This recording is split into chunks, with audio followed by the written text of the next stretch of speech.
Yourself out. Burn yourself out. Welcome back to the Daily. Today's question: what varieties or accessory work or skill work would be recommended to get better at the Olympic lifts? And to what extent should they be performed in the training program?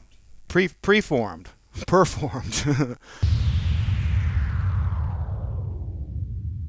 So what assistance work is best, Mike?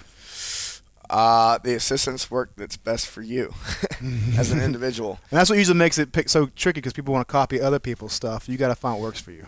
Yeah, assistance work is there to help you shore up any weaknesses you have.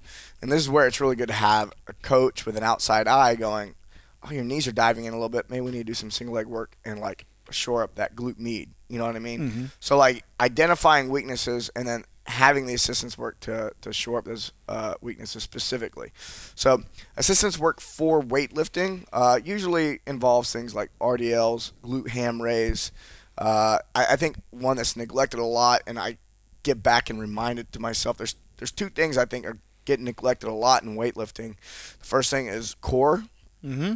I don't know how many programs I've done over the years where it'll like list the workout and then it'll be like abs, 3 sets of 10. Like you pick the movement, whatever. It's a throwaway item. And the thinking is, and this was said, I remember seeing this in videos and reading it on websites, is like if you deadlift heavy, overhead squat heavy, all this stuff, that's all the core work you need. And a lot of people are still prescribing that I've right even now. I've even said that myself years ago, but having been around for a while, I've seen really big results from doing very gymnastics-like core work.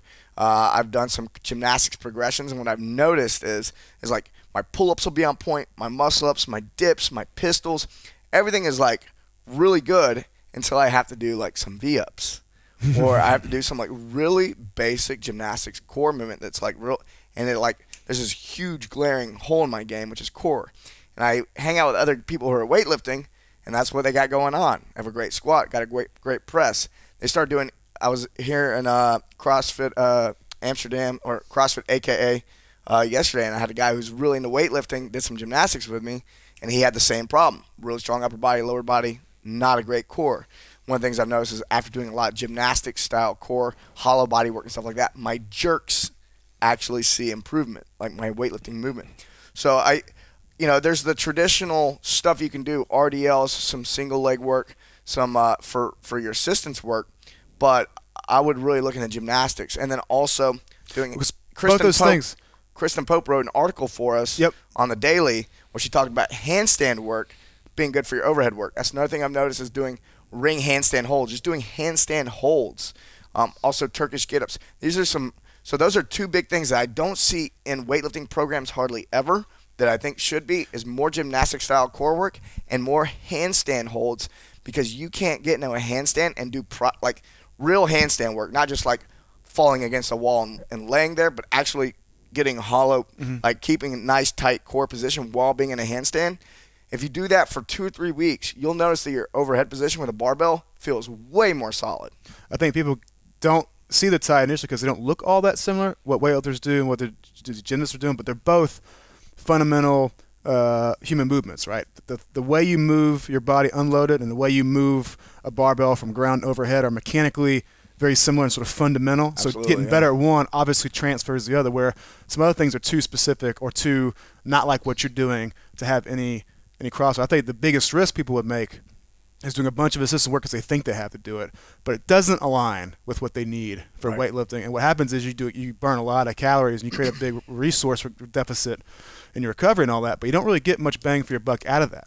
So the exercise you choose have to be targeted. Like if you can't keep your back over a barbell long enough for your second pull and a snatch, then doing an RDL, where that's only what you're practicing, is a way to build that skill. Absolutely. If you did a bunch of other stuff because your friends were doing it, like maybe your glutes are just fine, but you do a lot of one-legged stuff and it's great, you get better at that, but you still suffer on this one little problem over here with your second pull. Right. Yeah, see, some people, they might be able to pull a weight, get it on their shoulders, and they can't stand up with it. Well, in that case, it makes no sense to do heavy snatch pulls, or in this case, heavy clean pulls, because they can already pull hard enough to get on their shoulders. They just can't stand up with it. And that makes no sense to do any type of assistance jerk work if they can jerk any weight they can stand up with. And in that case, maybe they should be doing paused front squats.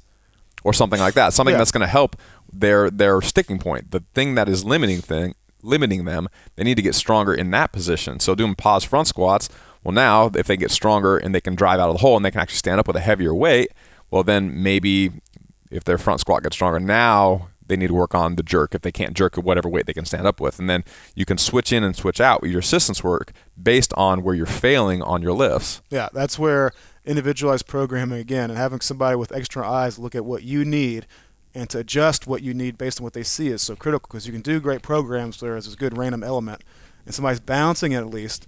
But like I said, if you can easily jerk way more than you can get off the ground, and your buddy says, let's do jerks today, it's not going to do you any good. Yeah, not it's a way to keep yourself occupied. Not just individualized programming, but when I program for groups, I make sure we're covering all the bases.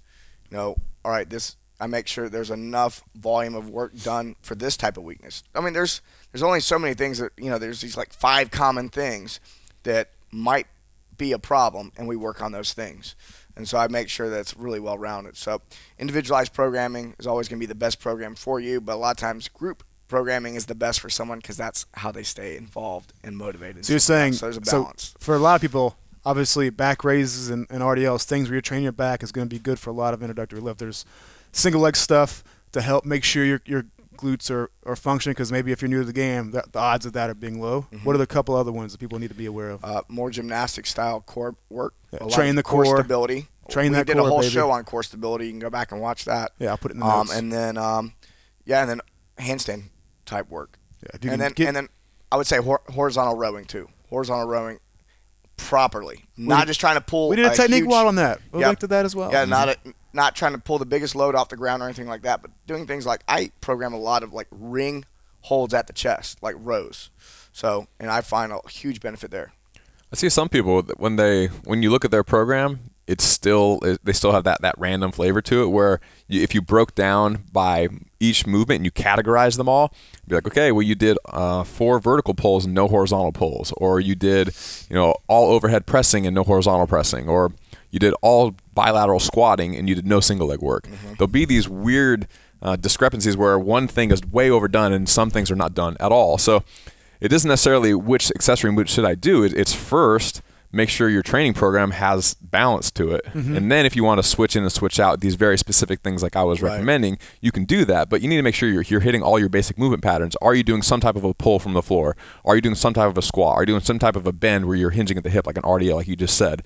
Are you doing some type of a horizontal and vertical pull? Some type of horizontal and vertical press? At least once or twice a week for each one of those things. Are you doing some type of gymnastic style core work where you're maintaining some amount of stability, where it's anti-extension, anti-flexion, anti-rotation that we talked about in the episode that Mike just talked about? So do you have all of these fundamental basic movement patterns exercised intentionally in your program at least once or twice a week? You got to start there. Even if the workout is random and one day you're doing a chipper and the next day you're doing some type of AMRAP and the next day you're doing some type of rounds for time, you're doing lots of Metcons, still as far as the specific movements, there should be balance within the specific movements that you throw into those random workouts. Yeah. Too often you may see in a program someone does pull-ups in a workout 2 or 3 times in a single week. I've seen that, and no horizontal rowing at all. I'm like, danger. You know, that's potential shoulder issues coming up there. Balance over everything. Yeah. There you go, folks. Question nailed. Join the conversation every week after the episode over at barbellshrug.com. This is also where you'll find new episodes of Barbell Shrugged, Technique Wad, Nuggets and Pearls, Barbell Business, Get Change, plus new articles every day on our daily blog, written by us, guests of the show, and some of the biggest names in strength and conditioning. So, go there and leave a comment now. Oh my gosh, wow, that's so cool. Yay, that's so awesome. Did you like this video? If so, subscribe to our channel and share this with your friends. And if you want even more free, awesome resources to help you reach your fitness goals, plus some updates that we only share over email, head over to barbellshrug.com and sign up for the newsletter.